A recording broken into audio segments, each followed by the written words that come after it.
Hello, Bachcho. Let's read the question.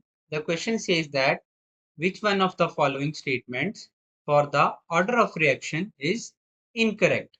Option A is order of reaction is always whole number.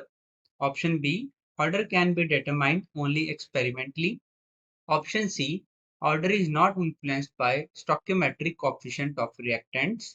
Option D, order of reactions is sum of power to the concentration terms of reactants to express the rate of reaction.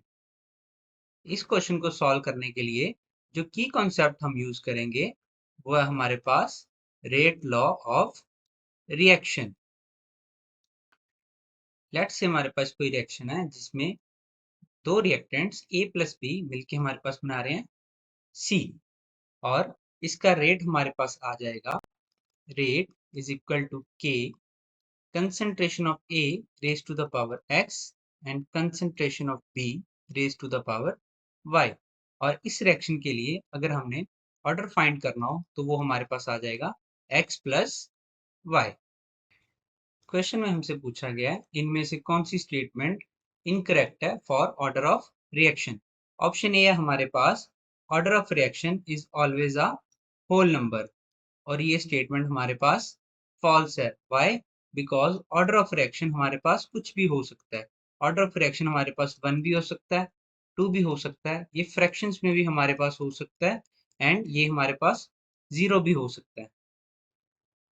Option B है हमारे पास order of reaction can only be determined experimentally and ये true है because अगर हम rate law equation में देखें तो हमारे पास x और y की वैल्यूज है जो वो हमारी रिएक्शन से इंडिपेंडेंट है।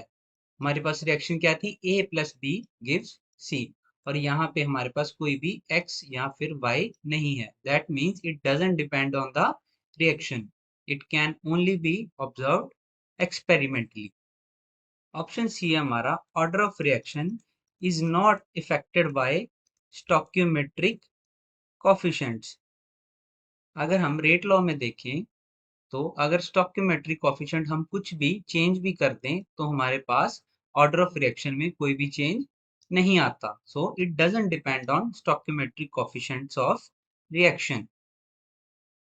ऑप्शन डी है हमारे पास order is sum to the power of concentration terms of reactant to express rate of reaction. ये भी हमारे पास ट्रू है बिकॉज रेट ऑफ रिएक्शन हमारे पास क्या आता है रिएक्टेंट टर्म्स की पावर का सम।